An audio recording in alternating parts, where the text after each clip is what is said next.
మరి ఈరోజు దేశవ్యాప్తంగా నెలకొన్న రాజకీయ పరిస్థితులు, రాష్ట్రంలో కొత్త ప్రభుత్వం ఏర్పడిన తర్వాత మన ముఖ్యమంత్రి గారి ఢిల్లీ పర్యటన వీటన్నింటిలో కూడా ఈరోజు సమావేశాలు చర్చిస్తాము. ఈరోజు చూస్తూ ఉన్నాం, నరేంద్ర మోడీ గారు మూడవసారి అధికారంలోకి వచ్చారు. మూడవసారి అధికారంలోకి వచ్చిన తర్వాత కూడా ఆయన ఏమీ చేయలేకపోతా ఉన్నాడు. ఏమీ చేయలేక ప్రజలు విద్వేష రాజకీయాలు రెచ్చగొట్టే పద్ధతిలో ముందుకు సాగుతూ ఉన్నారు తప్ప ప్రజలను ఐక్యం చేసే పద్ధతుల్లో ప్రజా సమస్యలు పరిష్కారం చేసే దిశగా నరేంద్ర మోడీ పరిపాలన సాగడం లేదు. ఎందుకంటే 10 ఏళ్ల పాటు అధికారంలో కొనసాగుతున్నాడు. ఇవాళ కార్యక్రమం ఈరోజు అధికారం వచ్చింది.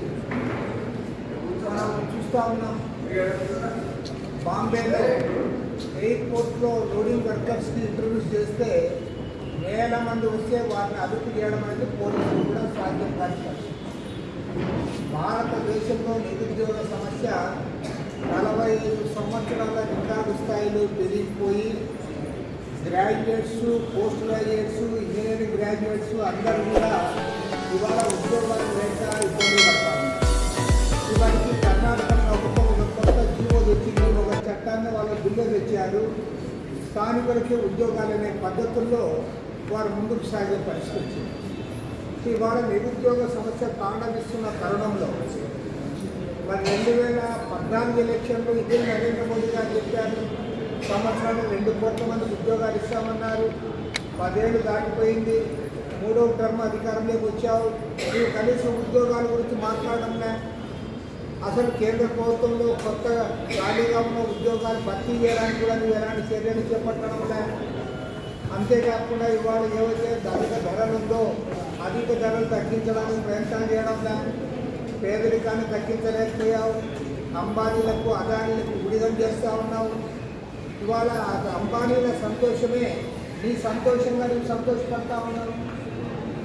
మణిపూర్లో మహిళలను అత్యాచారం చేసి విచక్షణారహితంగా గిరిజనులను అక్కడ చంపితే నువ్వు మణిపూర్ పోవు కానీ ముంబై పోయి అంబానీ ఇంట్లో మాత్రం బాగా వేడుకలో పాల్గొంటావు.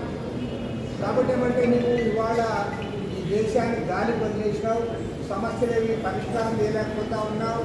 సమస్యలు పరిష్కారం చేయలేకపోగా ప్రజల్లో వస్తున్న అసంతృప్తిని తప్ప పక్కదారి పట్టించడానికి మత విద్వేషాలను ప్రజల్లో ఒకరి పట్ల ఒకరికి అనుమానాలు రేకెత్తించే పద్ధతుల్లో ఇవాళ పరిపాలన చేస్తూ ఉన్నాం. కాబట్టి ఈ ప్రభుత్వాన్ని ఎండగట్టడానికి దేశవ్యాప్తంగా వామపక్ష పార్టీలు, సెక్యులర్ పార్టీలు అన్నీ కూడా పోరాటానికి సమాయత్తమవుతూ ఉన్నాయి. అందులో భాగంగా మన రాష్ట్రంలో 26 జిల్లాల్లో కూడా పార్టీని సమాయత్తం చేస్తాం. అదేవిధంగా రెండో ముఖ్యమైన అంశము, మన ముఖ్యమంత్రి చంద్రబాబు నాయుడు గారు ఢిల్లీకి పోయారు. ఓకే, ఆయనకి పోవాల్సిందే ముఖ్యమంత్రి గారు. మరి వాళ్ళ అఫీషియల్గానే చెప్పారు, ప్రధానమంత్రిని కలుస్తాడు, ఆర్థిక మంత్రి నిర్మలా సీతారామన్ కలుస్తారు, రేపు బడ్జెట్ ప్రవేశపెడతా ఉన్నారు. కాబట్టి మన రాష్ట్రానికి నిధులు సాధించడానికే ముఖ్యమంత్రి గారు ఢిల్లీ పర్యటన పెట్టుకున్నారని ఉన్నారు.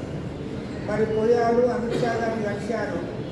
24 గంటలు పూర్తి కాకుండానే ఆయన తిరిగి వచ్చాడు.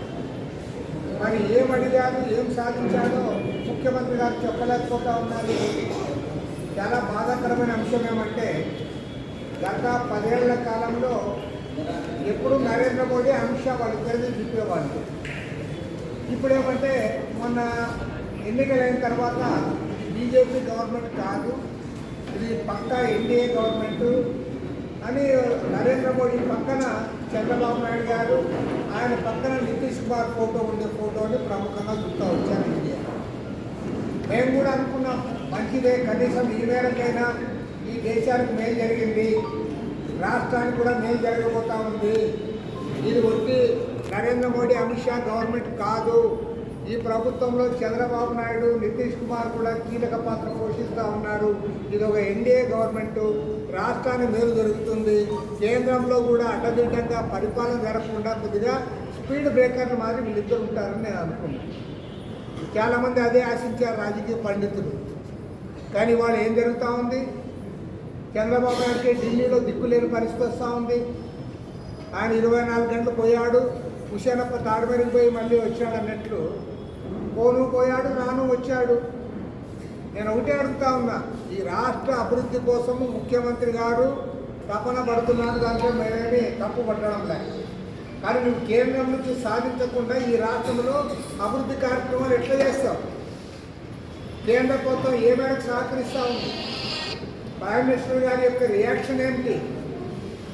ప్రజలకు వివరించాలని కోరుతా ఉన్నా.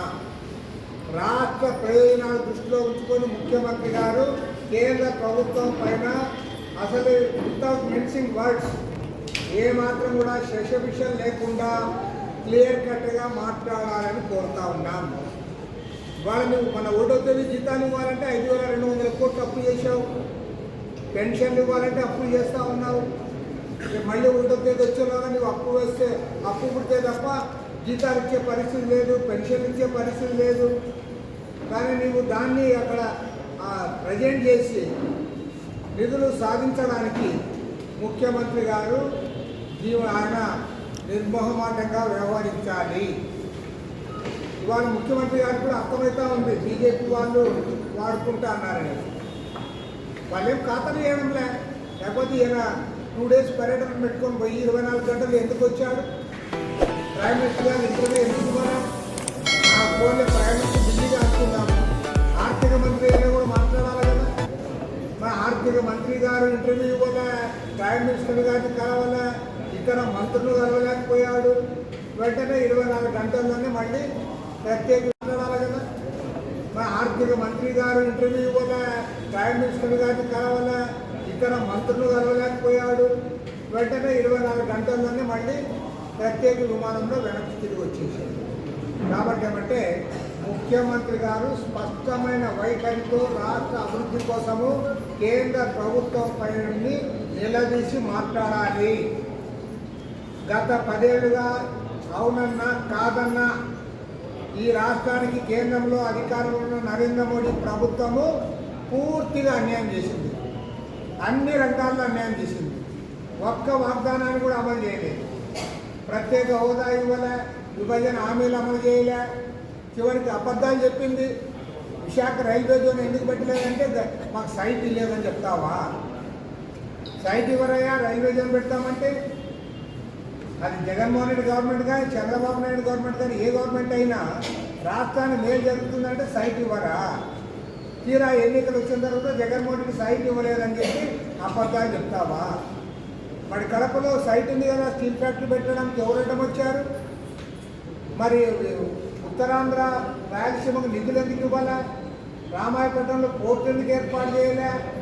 కాబట్టి అంటే పక్కాగా కేంద్రంలో అధికారంలో ఉన్న నరేంద్ర మోడీ ప్రభుత్వము 10 ఏళ్ళుగా అన్యాయం చేసింది. కనీసం ఇప్పుడైనా వాళ్ళ వైఖరిలో మార్పు వస్తుందని అనుకున్నాం, కానీ ఎలాంటి మార్పు కనపడడం లేదు. ముఖ్యమంత్రి చంద్రబాబు నాయుడు గారు దాచిపెట్టడం మానాలి. అవుట్ రైట్గా అక్కడ ఢిల్లీలో ఏం జరిగిందో ఆయన వివరించాలని కూడా కోరుతా ఉన్నాం.